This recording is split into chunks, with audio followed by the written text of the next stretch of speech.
चलिए ग्रेविटेशन में क्लास 9 में आगे देखते हैं हम मास एंड वेट। ओके, सबसे पहले हम लेते हैं टॉपिक। देखिए मास क्या होता है। ओके, तो मास क्या होता है? ये क्वांटिटी ऑफ मटेरियल होता है। ओके, कितना मटेरियल इसमें भरा हुआ है, ठीक है ना। तो यही देखिए डेफिनेशन हमने लिखा हुआ है, mass of a body is the quantity of matter और मटेरियल। ये आपको दिख रहा है, ये लकड़ी है, ठीक है, वुड है। इसमें देखिए कितना भरा हुआ है, सपोज 100 ग्राम, ठीक है। तो मास क्या हो जाएगा इसका? 100 ग्राम। तो मास क्या बताता है? क्वांटिटी ऑफ मैटर को बताता है। अच्छा देखिए, अब इसमें हम बात करते हैं कि मास की यूनिट क्या होती है। What is the SI unit of mass? तो आंसर इज, कॉमन टॉपिक है, ज़्यादा डिस्कस नहीं करेंगे। यूनिट ऑफ मास क्या होता है? किलोग्राम, ठीक है। इसको हम किलोग्राम में मेजर करते हैं। उसके बाद देखिए, ये जो मास है ये स्केलर क्वांटिटी है। ये क्या है? स्केलर, ये वेक्टर क्वांटिटी नहीं है मास। स्केलर क्वांटिटी है का मतलब क्या है कि केवल ये मैग्नीट्यूड को बताती है, डायरेक्शन को नहीं बताती। डायरेक्शन की जरूरत नहीं पड़ती हमें मास डिफाइन करने में। ओके, ठीक है, ये हो गया। उसके बाद देखिए, मास को मेजर करने के लिए हम फिजिकल बैलेंस या बीम बैलेंस का यूज करते हैं। ओके, तो मास मेजरमेंट के लिए हम इसका यूज करते हैं, मास मेजरमेंट के लिए हम इसका यूज करते हैं, फिजिकल बैलेंस और बीम बैलेंस। ठीक है, फिजिकल बैलेंस आप इस तरीके से समझ सकते हैं, आपने सब्जी लेने जाते हो गया, ठीक है, जिसको आप sorry physical balance, not physical balance, beam balance. Beam balance आप देखिए सब्जी लेने जाते होंगे तो आपने देखा होगा ऐसा तराजू होता है उसके पास, ठीक है। इधर ऐसा कुछ वो रखता है, मास 1 kg 2 kg ऐसे करके रखता है, उधर ऐसे सब्जी रखता है, ठीक है ना। तो ये क्या है? बीम बैलेंस है। इसी तरीके से हमारे पास फिजिकल बैलेंस भी होता है और केमिकल बैलेंस भी होता है। केमिस्ट्री लैब में आपने देखा होगा केमिकल बैलेंस रखा होता है, जिसमें हम दिए गए कंपाउंड्स वगैरह का मास निकालते हैं। ओके, वो क्या बताता है? क्वांटिटी ऑफ मैटर को बताता है, ठीक है ना। और देखिए मास में एक और चीज हमें सीखनी है कि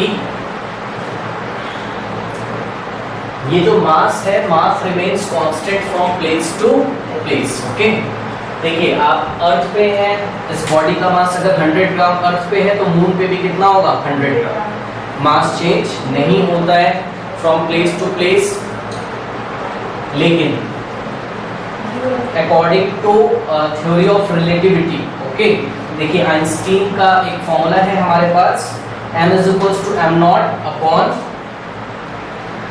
root over 1 minus v square by c square. Okay, where m0 is the rest mass, is the rest mass.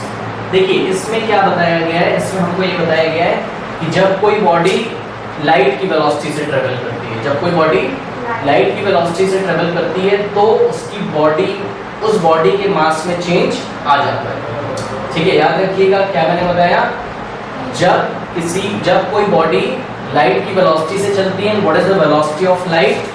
c is equals to 3c। Velocity of light को हम किससे दिखाते हैं? स्मॉल c से। 3 × 10⁸ मीटर पर सेकेंड। तो ये velocity of light है। अगर कोई बॉडी वेलोसिटी ऑफ लाइट से ट्रेवल करने लगती है तो इस फॉर्मूले में देखिए क्या हो जाएगा। देखिए रेस्ट मास क्या है? रेस्ट मास है जब बॉडी लाइट की वेलोसिटी से स्लो चलती है, जैसे कि इसका जो भी मास है 100 ग्राम। तो अगर ये वेलोसिटी ऑफ लाइट वेलोसिटी के इक्वल चलने लगे तो उसका न्यू मास कितना हो जाएगा? इतना, जो कि कौन से फॉर्मूले से दिया जाएगा? m0 upon 1 minus m0 upon root over 1 minus v square by c square. देखिए ये वेलोसिटी ऑफ ऑब्जेक्ट है, ये वेलोसिटी ऑफ लाइट है। अगर v किसके इक्वल हो जाए? c के, मतलब ऑब्जेक्ट की वेलोसिटी लाइट की वेलोसिटी के इक्वल हो जाए तो देखिए फॉर्मूला क्या बन जाएगा? m is equals to m0 root over 1 minus v is equals to क्या हो गया? c, ठीक है। तो यहाँ पे मैं क्या रख दूंगा? c का स्क्वायर अपॉन c का स्क्वायर, कैंसिल हो जाएगा। c का स्क्वायर अपॉन c का स्क्वायर कैंसिल हो जाएगा और आंसर कितना आ जाएगा यहाँ? 1। और देखिए 1 माइनस 1 क्या होता है? 0। 0 का स्क्वायर रूट क्या होता है? 0। तो m क्या हो जाएगा? m0 upon 0, okay. मतलब कि m नॉट अपॉन 0, और m नॉट अपॉन 0 क्या होगा? नॉट डिफाइंड, ठीक है ना। तो इसका मास पक्का क्या हो गया है? चेंज हो गया है, जो कि नॉट डिफाइंड है, जिसको डिफाइन नहीं कर सकते, लेकिन हाँ मास में चेंजेस आ गए। तो याद रखिए मास चेंज नहीं होता है कब तक?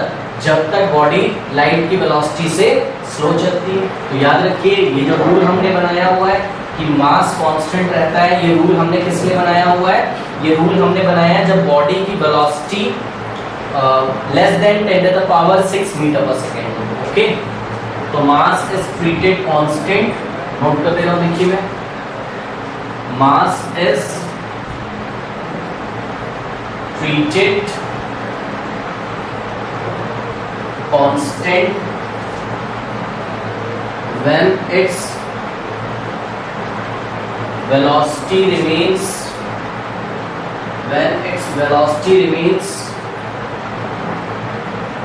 less than 10⁻6 metre per second, okay.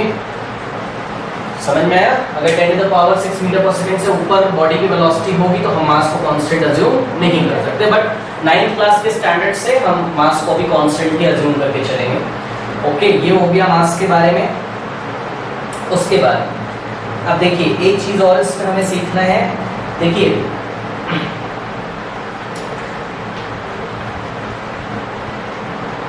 मास को हम इनर्शियल मास के नाम से भी जानते हैं। मास को हम एक और नाम से जानते हैं। मास को हम कौन से नाम से जानते हैं? इनर्शियल मास। देखिए इनर्शियल मास हम इसके नाम इनर्शियल मास के नाम से इसलिए जानते हैं, देखिए हमने पहले चैप्टर में पढ़ा है जिस बॉडी का मास ज्यादा होगा उसका इनर्शिया ज्यादा होगा। इनर्शिया क्या होता है? कि बॉडी अपने स्टेट ऑफ मोशन को चेंज नहीं करना चाहती है, ठीक है ना।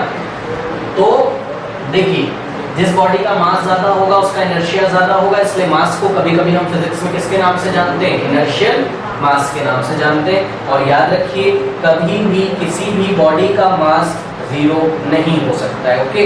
The mass of a body can not be zero, the mass of a body can not be zero. देख सकते हैं आप, देखिए अगर इसका मास 0 हो जाए, अभी ये 100 ग्राम है, कम होके कितना हो जाए? 50 ग्राम, कम होके 25 ग्राम, कम होके 12, कम होके 0 हो जाए, तो क्या ऑब्जेक्ट रहेगा?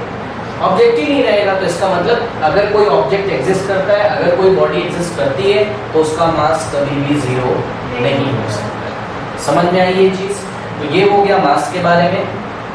अच्छा, उसके बाद और मास का SI यूनिट क्या है? किलोग्राम। इसमें मेजर करते हैं इसको किलोग्राम में। अभी और भी हम एक बार और डिस्कस करेंगे। चलिए वेट के बारे में हम डिस्कस करते हैं, ठीक है ना। वेट के बारे में हम डिस्कस करते हैं। वेट क्या होता है? वेट देखिए वेट एक तरीके का फोर्स होता है। वेट एक तरीके का फोर्स होता है जिस फोर्स से अर्थ किसी बॉडी को अपनी तरफ क्या करती है? अट्रैक्ट, ठीक। तो वेट क्या होता है बताइए? वेट बॉडी पे लगने वाला फोर्स होता है जिस फोर्स से अर्थ किसी बॉडी को अपनी तरफ क्या करती है? अट्रैक्ट करती है, ठीक है ना। तो देखिए ये इसका मास m है, इसका मास m है, ऐसा मैंने इसको छोड़ा तो इसकी इनिशियल वेलोसिटी कितनी है? 0। और ये कितने एक्सेलरेशन से एक्सेलरेट हो रही है? 9.8 मीटर पर सेकेंड स्क्वायर है।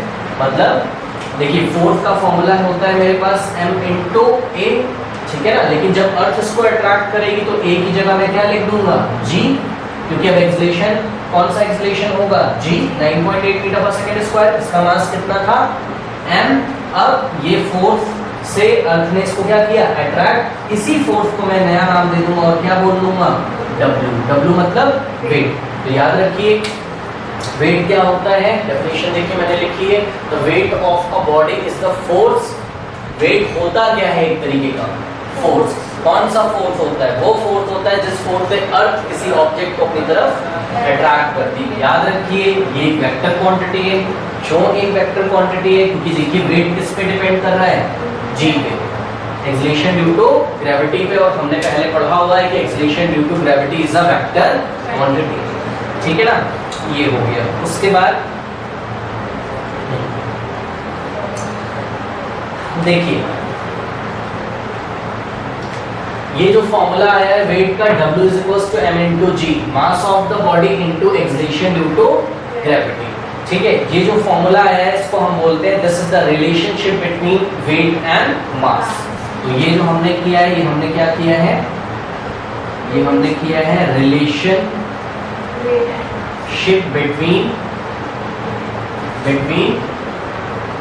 Wait and mass. ठीक है ना, वेट हमको कैसे मिलता है, जब हम मास में एक्सेलरेशन ड्यू टू ग्रेविटी का क्या लगाते हैं, मल्टीप्लाई। ठीक है ना, तो हमको बॉडी का क्या मिलता है, वेट मिलता है। ओके, अब देखिए इसके बाद वेट में कुछ चीजें और हम देखते हैं। वेट की एसआई यूनिट के बारे में बात करते हैं। ठीक है, अभी और भी हम उसको डिस्कस करेंगे यूनिट्स के बारे में, बट अभी मैं कर देता हूँ इसकी एसआई यूनिट क्या है, वेट की न्यूटन। क्या है, न्यूटन है। ठीक है, और हमको पहले भी पता है, पहले भी मैंने आपको बताया 1 न्यूटन में 10 टू द पावर 5 टाइम होते हैं। 1 न्यूटन में 10 टू द पावर 5 टाइम होते हैं, हम पहले भी डिस्कस कर चुके हैं। ठीक है ना, अब देखिए वेट एक वेक्टर क्वांटिटी है, weight is a vector quantity. Okay, अब देखिए वेट डिपेंड किसके पे करता है, तो आंसर है वेट डिपेंड करता है एक्सेलरेशन ड्यू टू ग्रेविटी पे डिपेंड करता है। इसलिए देखिए किसी बॉडी का मास तो चेंज नहीं होता, लेकिन प्लेस टू प्लेस जी की वैल्यू चेंज होती। हमने पढ़ा है जब अर्थ से ऐसा हम ऊंचाई, अर्थ के सरफेस से हम ऊपर जाने लगते हैं तो जी का वैल्यू कम होता है। अर्थ के सरफेस से जब हम टुवर्ड द सेंटर जाते हैं तो जी का वैल्यू कम होता है। अर्थ के सेंटर पे 0 होता है। तो देखिए जी का वैल्यू अगर चेंज होगा तो डब्ल्यू भी क्या हो जाएगा, चेंज। जैसे कि मान लीजिए मैं आपको देखिए करके दिखाता हूँ एक छोटा सा न्यूमेरिकल। देखिए मान लीजिए डब्ल्यू मैंने लिया, W is equals to mass मैंने ले लिया बॉडी का सपोज 1 किलोग्राम, ऐसे ही समझने के लिए कितना ले लिया, 1 किलोग्राम, और एक्सेलरेशन ड्यू टू ग्रेविटी कहीं पर कितना है, 9.8 मीटर पर सेकेंड स्क्वायर। तो वेट कितना आ जाएगा, 1 × 9.8 इज 9.8, और वेट का यूनिट क्या लिखना है हमको, न्यूटन।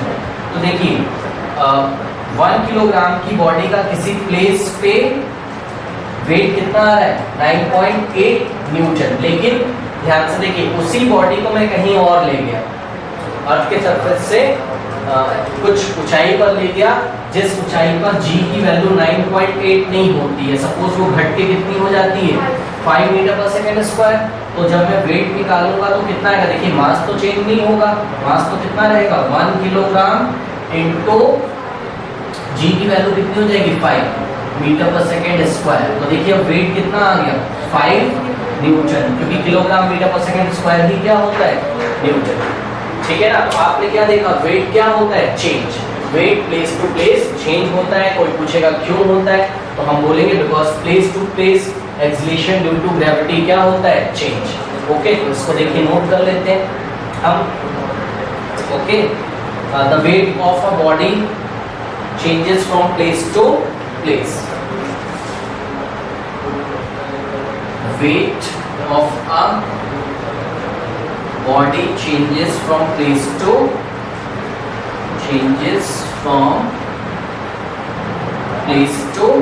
place।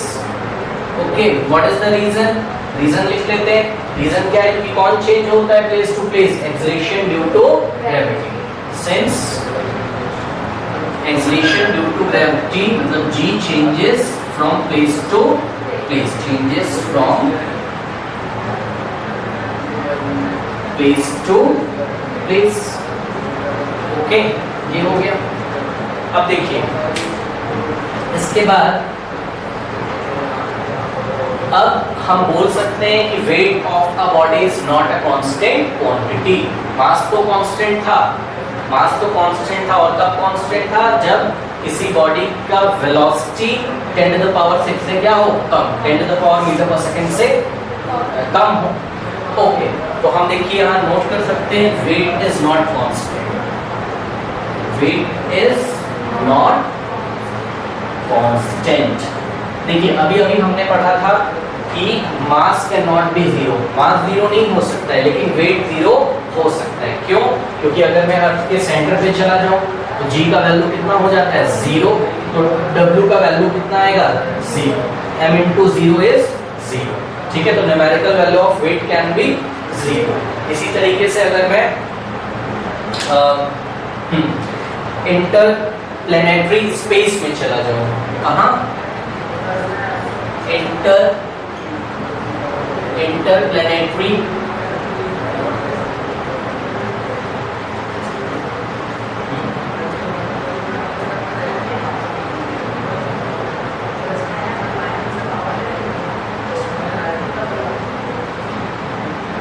इंटरप्लेनेटरी स्पेस में, अगर इंटरप्लेनेटरी समझते हैं, इंटर का मतलब बीच में, प्लेनेटरी मतलब दो प्लैनेट्स के बीच में जो स्पेस होता है वहां जी का वैल्यू कितना होगा? 0। तो इंटरप्लेनेटरी स्पेस में जी का वैल्यू 0 होता है, इसलिए वेट भी कितना हो जाएगा? 0। ठीक, और अर्थ के सेंटर पे भी वेट कितना हो जाएगा? 0। इसलिए हम बोल सकते हैं कि weight can be 0। Okay, note कर लेते हैं इसको। The weight of a body can be 0। The weight of a body can be 0। ठीक है ना, ये हो गया। अच्छा, ठीक है, अब देखिए, अभी अभी हमने देखा था कि मास को हमने किससे मेजर किया था? बीम बैलेंस से, या तो फिजिकल बैलेंस से, या तो केमिकल बैलेंस से। लेकिन वेट को मेजर करने के लिए हम किसका यूज करते हैं? स्प्रिंग बैलेंस का। याद रख लीजिए, वेट किससे मेजर करते हैं? स्प्रिंग बैलेंस से। ठीक है ना, तो wait of a body can be measured by spring balance. Wait of a body can be measured by spring balance. देखिए, ये स्प्रिंग बैलेंस कैसा दिखता है? इस पे जो स्केल होती है, उस स्केल में न्यूटन में रीडिंग लिखी होती है। किसमें लिखी होती है? न्यूटन में। एक देखिए, मैं आपको बना के दिखाता हूँ। ठीक है ना, देखिए, ये पॉइंटर होता है, ये पॉइंटर है, ऐसा ऊपर नीचे चल सकता है। यहाँ स्प्रिंग होता है, इसीलिए इसका नाम क्या है? Spring balance. और यहाँ पे देखिए रीडिंग लिखी होती है 0 न्यूटन, 1 न्यूटन, 2 न्यूटन, और सपोज ये पॉइंटर कहाँ आ रहा है? 3 न्यूटन पे। ओके, तो ये जो स्टोन ऐसा मैंने यहाँ, ये स्टोन ऐसा मैंने इसके हुक में जो फंसाया हुआ है, तो इस स्टोन का वेट कितना है? 3 न्यूटन। ठीक है ना, इस स्टोन का वेट कितना है? 3 न्यूटन। ओके, ये हो गया। उसके बाद सुनिए, अगर आपसे कोई पूछता है कि ये जो स्प्रिंग बैलेंस रीडिंग दिखाता है, ठीक है, क्योंकि ये न्यूटन, ये जो स्केल लिखी होती है किसमें लिखी होती है? न्यूटन में लिखी होती है। तो आप याद रख लीजिए कि कभी भी स्प्रिंग बैलेंस मास नहीं बताता है, वो किसकी रीडिंग बताता है? वेट की रीडिंग बताता है। कोई डाउट है बताइए? तो याद रख लीजिएगा, spring balance always tells wait of the body. Wait of the body means gravitational force by which the earth is attracting it towards its center। Okay, ये हो गया। इसमें नोट करना चाहते हो कुछ? नोट कर मास और वेट के बारे में स्टडी की है। आइए इसका कंपैरिजन कर लेते हैं। Comparison between mass and weight. Number 1 point, what is mass? Mass is the measure of quantity of matter, है ना, कितना मैटर उसमें मौजूद है। वेट क्या है? It is the force with which the earth attracts the body। ठीक है ना, ये हमको क्लियर है। उसके बाद देखिए, अगर हम स्केलर वेक्टर की बात करें तो नंबर 2, मास कैसी क्वांटिटी है? स्केलर होने का मतलब है कि इसको बताने के लिए मुझे डायरेक्शन की जरूरत नहीं पड़ती है, केवल मैग्नीट्यूड की जरूरत पड़ती है। ओके, वेट कैसी क्वांटिटी है? वेक्टर क्वांटिटी है। ये सेकंड कंपैरिजन का पॉइंट हो गया। नंबर 3, देखिए यूनिट की बात करते हैं, तो इसका एसआई यूनिट क्या है? केजी। बट वेट का एसआई यूनिट क्या है? न्यूटन। Okay, Newton. उसके बाद अब इसके मेजरमेंट के तरीके क्या है? इसको कैसे मेजर किया जाता है? It is measured by physical balance और बीम बैलेंस है ना, it is measured by physical balance और बीम बैलेंस, ये इसका 4th पॉइंट हो जाएगा। और अभी अभी हमने देखा कि वेट को किससे मेजर किया था हमने, हाँ, it is measured by spring balance which is calibrated to read in newton. Okay, it is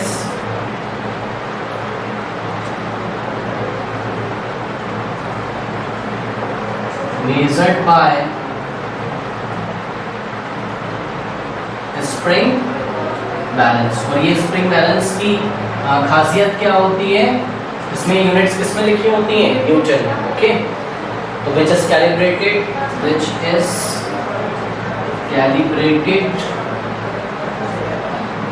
to read in newton. Okay, ये हो गया। इसके बाद 5th पॉइंट है हमारे पास, मास क्या होता है, कांस्टेंट, और वेट क्या होता है, प्लेस टू प्लेस चेंज होता है। ओके,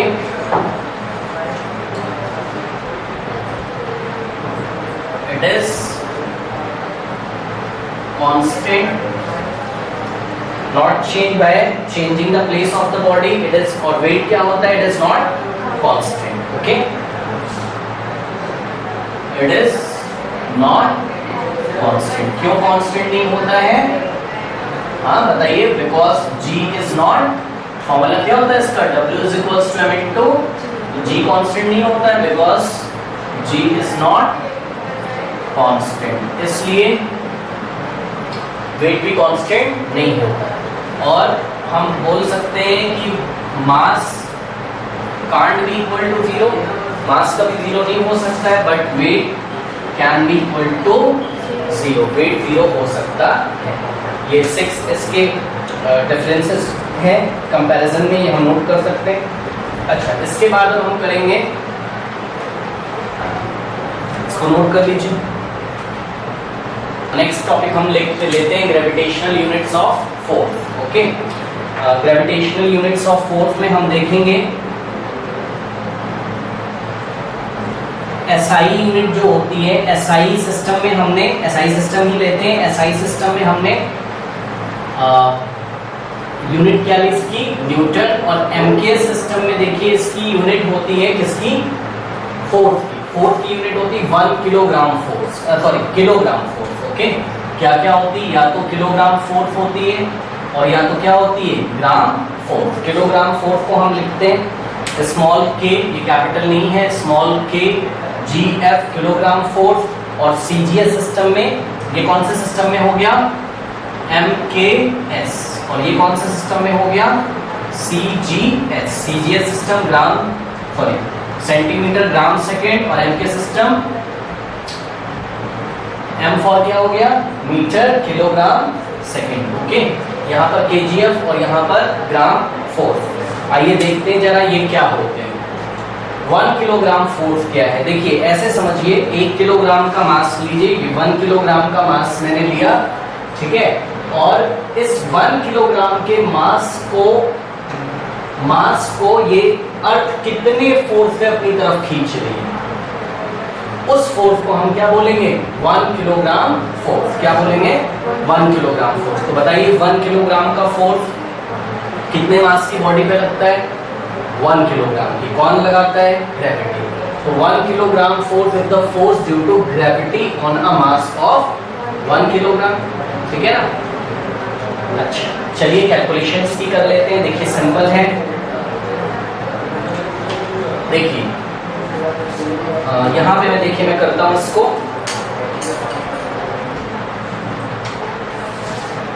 देखिए 1 किलोग्राम का भी अभी हमने डेफिनेशन बनाया है।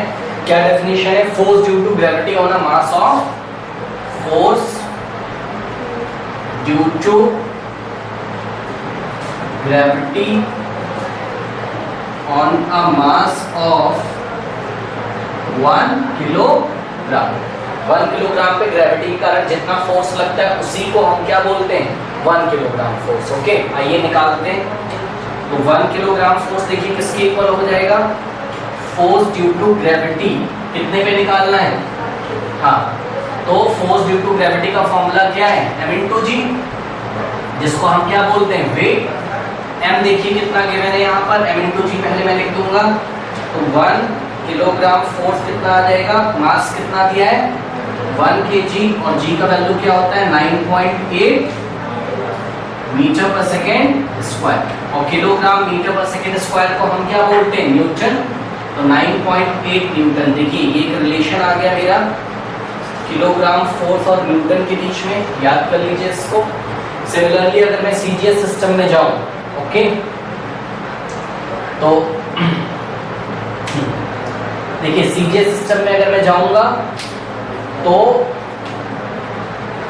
क्या बनेगा, 1 gram force is equals to force due to gravity on a mass of, force due to gravity on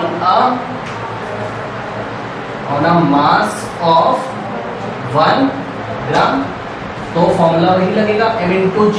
देखिए मास कितना लिया है 1 ग्राम, और एक्सेलरेशन ड्यू टू ग्रेविटी इसमें कितना होता है, सीजीएस नहीं 9.8 यहाँ नहीं होगा, देखिए मीटर पर सेकेंड स्क्वायर था ना, तो हम मीटर को किसमें चेंज कर लेंगे, सेंटीमीटर में। तो मीटर को जब सेंटीमीटर में, देखिए जैसे कि यहाँ पे देखिए 9.8 मीटर पर सेकेंड स्क्वायर है, तो 9.8 मीटर की जगह क्या लिखोगे 100 सेंटीमीटर, मीटर को सेंटीमीटर के लेने में 100 से मल्टीप्लाई, और सेकेंड तो अपना वैसे ही रहेगा नीचे।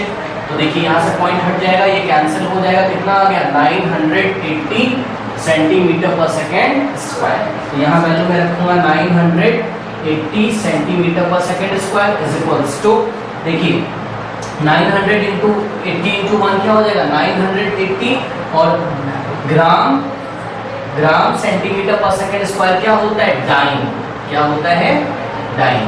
हमने पहले भी स्टडी करी है, जैसे kilogram metre per second square क्या होता है न्यूटन, उसी तरीके से gram centimetre per second square क्या होता है डाइन होता है, और 1 न्यूटन में कितना डाइन होता है 10 to the power 5 dyne. Okay, देखिए आ गया हमारा 1 gram force is equals to 980 dine.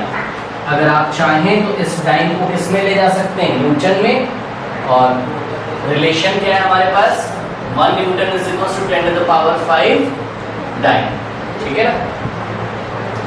तो क्या हो जाएगा, इसको रिवर्स करके बोलो, तो 10 to the power 5 dyne is equals to कितना हो जाएगा 1 न्यूटन, ठीक है ना। तो 1 डाइन में कितना न्यूटन हो जाएगा, निकाल लीजिए, 1 डाइन इज इक्वल्स टू, ये डिवाइड हो जाएगा यहाँ जाकर, तो 1 डाइन में कितना न्यूटन हो जाएगा, 1 dyne is equals to 10 to the power -5 newton. तो 2 डाइन में कितना होगा, 2 into 10 to the power -5 newton. 3 dyne में कितना होगा, 3 इंटू 10 टू द पावर -5, तो 980 डाइन में कितना होगा 980 minus into 10 to the power -5, तो वो न्यूटन में चेंज होगा। अगर आपको न्यूटन में चेंज इसको करना है तो 10 की पावर 5 -5 से क्या कर दीजिए मल्टीप्लाई। ओके, देखिए अब ये हो गया यूनिट्स के बारे में। इसके बाद देखिए अभी जो मैंने कैलकुलेट किया था, देखिए मैं क्या करने जा रहा हूँ, अगर आपको एक्सपीरियंस करना है कि 1 न्यूटन कितना होता है, क्या मैंने बोला, अगर आपको एक्सपीरियंस करना है कि 1 न्यूटन कितना होता है, तो देखिए कैसे हम एक्सपीरियंस करेंगे 1 न्यूटन का फोर्स, दिखाता हूँ मैं आपको। थोड़ी देर के लिए आप 9.8 को अप्रॉक्सीमेटली कितना ले लीजिए 10 ले सकता हूँ मैं, 9.8 को अप्रॉक्सीमेटली कितना ले लेंगे हम 10, क्योंकि 9.8 काफी करीब है 10 के, ठीक। तो देखिए 1 kilogram force is equals to 9.8 को अप्रॉक्सीमेटली मैंने किसके इक्वल ले लिया 10, ठीक है ना। अब देखिए 1 kilogram force, 1 kilogram force, kilogram की जगह मैं क्या रख सकता हूँ 1,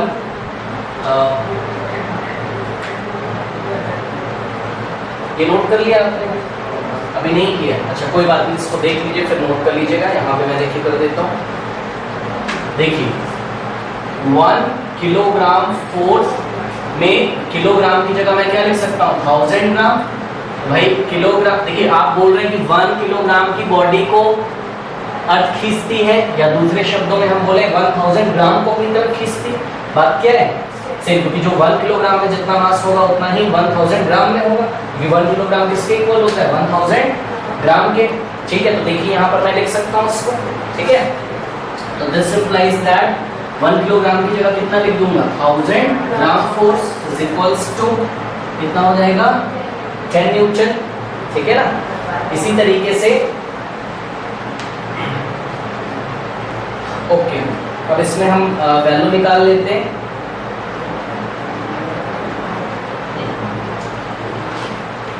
इधर ध्यान दीजिए, dividing by 10 on both side, इधर भी 10 से डिवाइड लगा दिया और इधर भी 10 से डिवाइड लगा दिया। ये 10 से 10 कैंसिल हो जाएगा, ये कितना हो जाएगा 1 न्यूटन, ये वाला 10 से कैंसिल हो गया, इधर कितना हो गया 100 ग्राम फोर्स। तो क्या आ गया हमारा रिलेशन, आ गया हमारा 1 newton is equals to 100 gram force. यही मैं आपको दिखाना चाहता था। देखिए 1 न्यूटन किसके इक्वल आया 100 ग्राम फोर्स। इसका मतलब कि यहाँ से ध्यान से देखिए, ये 100 ग्राम का ब्लॉक ऐसे लीजिए अगर आपको 1 न्यूटन का फोर्स एक्सपीरियंस करना है। देखिए हमने पढ़ा है एक्शन रिएक्शन में, एक्शन रिएक्शन में हमने पढ़ा हुआ है कि अगर ये मेरा ऐसे हाथ है और इस हाथ पे ये ऐसा 100 ग्राम रखा हुआ है, तो ये 100 ग्राम का फोर्स किधर लगेगा नीचे की ओर। 100 ग्राम की वजह से जो फोर्स लगेगा वो नीचे की ओर लगेगा, और 100 ग्राम की वजह से कितना फोर्स लग रहा है 1 न्यूटन नीचे लग रहा है। तो आपको पता है ये एक्शन हुआ, तो ये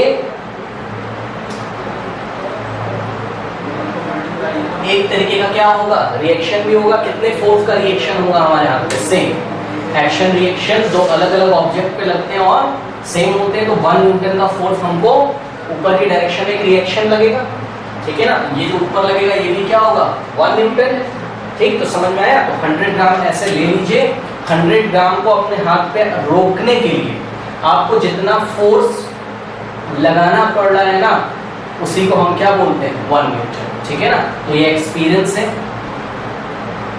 1 न्यूटन का, अगर आपको एक्सपीरियंस करना हो, ठीक है ना। इसी तरीके से अगर आप 1 किलोग्राम की बॉडी को हाथ पे लेंगे तो आपको 9.8 न्यूटन का एक्सपीरियंस हो, ठीक है ना। तो this is all about the gravitational units of force and the experience of 1 newton force. तो लोड कर लीजिएगा, force of 1 newton exerted by palm on a mass of 100 gram. Okay, इसको कर लीजिए। देखिए the astronaut has to use small jets of gas to manoeuvre his moves. Manoeuvre मतलब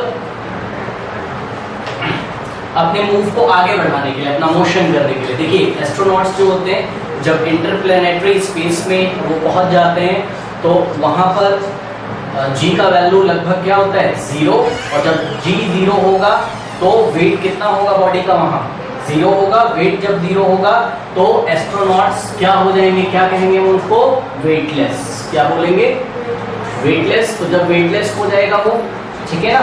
तो देखिए कुछ ऐसा स्पेस में हमको फ्लो करता हुआ नजर आएगा, ठीक है ना।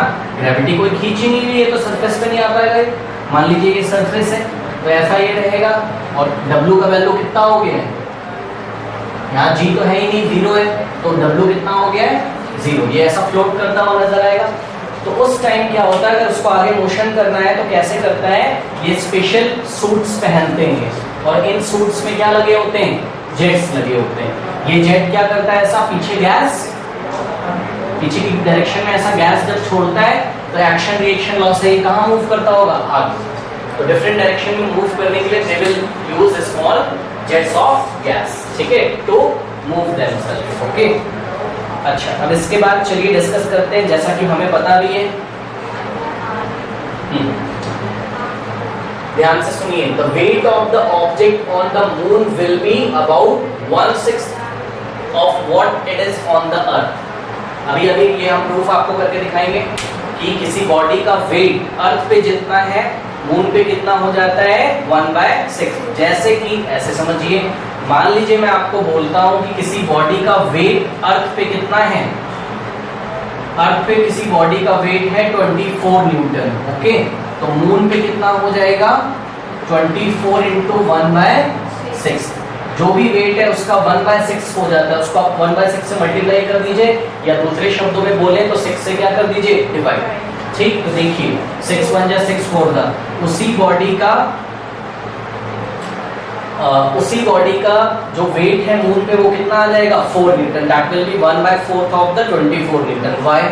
बिकॉज हमने देखिए पीछे पर स्टडी करके आए हैं, याद होगा आपको, मैंने बताया था कि जो मून पे एक्सलेशन ड्यू टू ग्रेविटी होता है वो 1/6 of the acceleration due to gravity on earth होता है।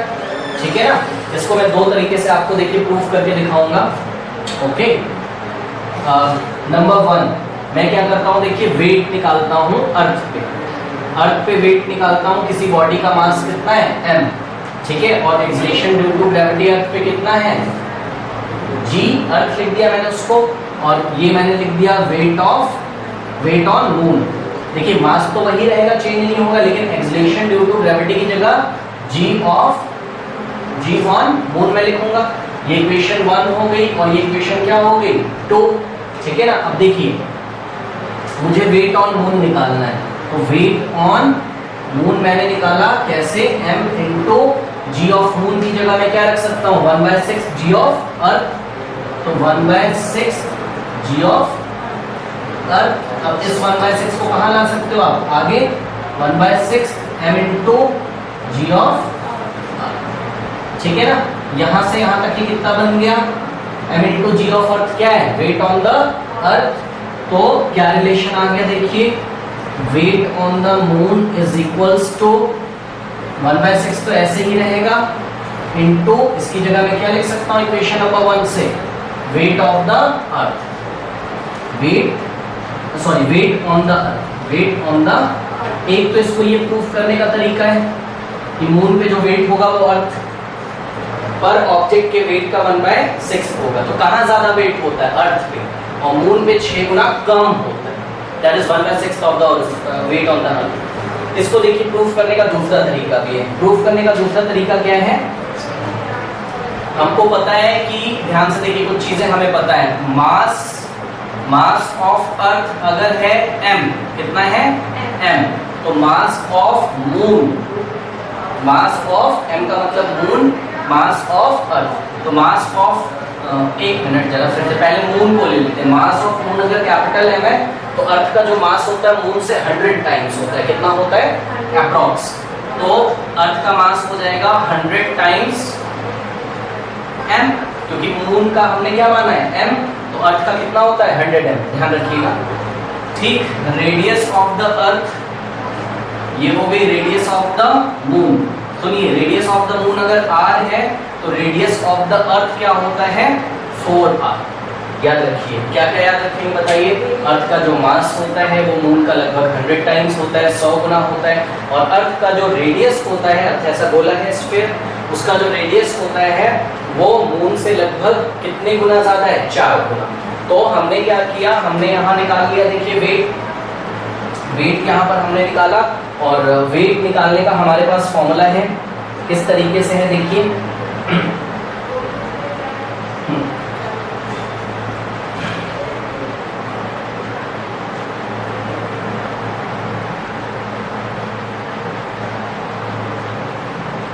देखिए वेट क्या होता है, ग्रेविटेशनल फोर्स भी होता है। अब एक काम करते हैं हम लोग, एक m मास की बॉडी लेते हैं, ये बॉडी है, ये क्या है, कोई बॉडी है, इसका मास कितना है m। तो फॉर्मूला आपने पढ़ा था, वेट ऑन अर्थ हम निकाल सकते हैं, क्या पढ़ा था, capital G m1 m2 upon r square, ठीक है ना, m1 m2 upon r square. तो m1 यहाँ पर क्या है, मास ऑफ द बॉडी कितना है m। एक बार मैं इसको कहाँ ले गया, अर्थ पे, जब मैं अर्थ पे ले जाऊंगा तो m2 किसका रखूंगा मैं, अर्थ का, ठीक है ना, और रेडियस किसका रखूंगा मैं, अर्थ का, तो यहाँ मैं रखूंगा रेडियस किसका, अर्थ का, स्क्वायर। याद है ना क्या, force is equal to capital G, universal of gravitation जो हमने पढ़ा था वहीं से मैंने निकाला, क्योंकि उसी फोर्स से वो क्या करती है अपने ऑब्जेक्ट को अट्रैक्ट, वही ऑब्जेक्ट का क्या होता है, वेट। ठीक, दूसरा देखिए यहाँ पर मैंने वेट निकाला, वेट ऑन मून कितना हो जाएगा बताइए, कैपिटल जी, बॉडी तो वही है, अब मैं कहाँ ले गया, मून पे, m, और मून का मास कितना है देखिए, कैपिटल है। अच्छा, अर्थ का कितना है, 100 है, अर्थ का कितना था, 100 है, अर्थ का कितना था, 100 है, ठीक है ना। और देखिए रेडियस अब मैं क्या रख दूंगा, किसकी रेडियस रख दूंगा, मून की, मून का कितना माना है हमने, r, इसीलिए अर्थ का कितना था, बड़ी होती है 4r, वो ये डेटा आपको लर्न करना है। ओके, अब देखिए ये इक्वेशन 1 बना लीजिए और ये इक्वेशन 2, और क्या कर देंगे, 1 को 2 से क्या कर देंगे, डिवाइड, LHS LHS से डिवाइड होगा, RHS RHS से डिवाइड होगा, ठीक है। यहाँ पे देखिए मैं क्या करने जा रहा हूँ, रेडियस ऑफ अर्थ को कितना माना है मैंने, 4r, तो यहाँ पर किसका स्क्वायर होगा, 4r का स्क्वायर, और यहाँ पर किसका स्क्वायर होगा, r का स्क्वायर। अब 1 को 2 से डिवाइड कर देंगे, देखिए LHS को LHS से, तो weight on the earth divided by weight on the moon is equals RHS को RHS, तो पहले फर्स्ट इक्वेशन का RHS लिखेंगे, capital G m into 100 m divided by, ये देखिए पहली इक्वेशन का RHS लिखा, 4 4 का कितना होता है 16 r स्क्वायर, फिर किसका साइन लगाएंगे, डिवाइड का, कि LHS को LHS से डिवाइड, तो RHS को RHS से, फिर RHS लिखा, ठीक है। देखिए अब क्रॉस लगाएंगे और ये क्या हो जाएगा, पलट जाएगा पूरा, है ना, ये हमने पढ़ा है, तो हमने क्रॉस लगाया, जो डिनोमिनेटर था वो न्यूमरेटर बन गया, जो न्यूमरेटर था वो डिनोमिनेटर बन गया। देखिए कैपिटल G कैंसिल, बॉडी का मास, बॉडी के मास से कैपिटल कैंसिल, m से क्या हो गया, कैंसिल, r स्क्वायर से क्या हो गया, कैंसिल। अब दिस इंप्लाइज दैट, देखिए कितना हो गया, weight on earth divided by weight on moon is equals, देखिए 16 1 जा 16 और 16 6 जा कितना होता है, 96, ठीक है ना, तो 16 6 जा 96, और ये पॉइंट में आएगा, और उस पॉइंट को हम अप्रोक्सीमेटली इक्वल टू कितना मान लेंगे, 6। देखिए जैसे कि 100 को मैं डिवाइड लगाता हूँ 16 से, तो आई गेट 6.25, कितना आ गया ये 6.25, 6.25 को लगभग मैं कितना मान सकता हूँ, 6, तो यहाँ मैंने 6 मान लिया, ठीक है ना। ओके, क्रॉस मल्टीप्लिकेशन कर दीजिए तो क्या हो जाएगा, weight on earth is equals to 6 into weight on moon, ठीक है। फिर से दोनों तरफ क्या लगा देंगे, 6 से डिवाइड, तो इधर भी 6 से डिवाइड लगा दिया, इधर भी, ये 6 से 6 कट जाएगा, क्या आ गया, weight on moon is equals to 1/6 of weight on earth. समझ में आया, तो मून पे वेट कितना होता है, weight on moon is equals to 1/6 of weight on, ये लर्न कर लीजिए, बहुत इंपॉर्टेंट रिजल्ट है, ये 2 तरीके से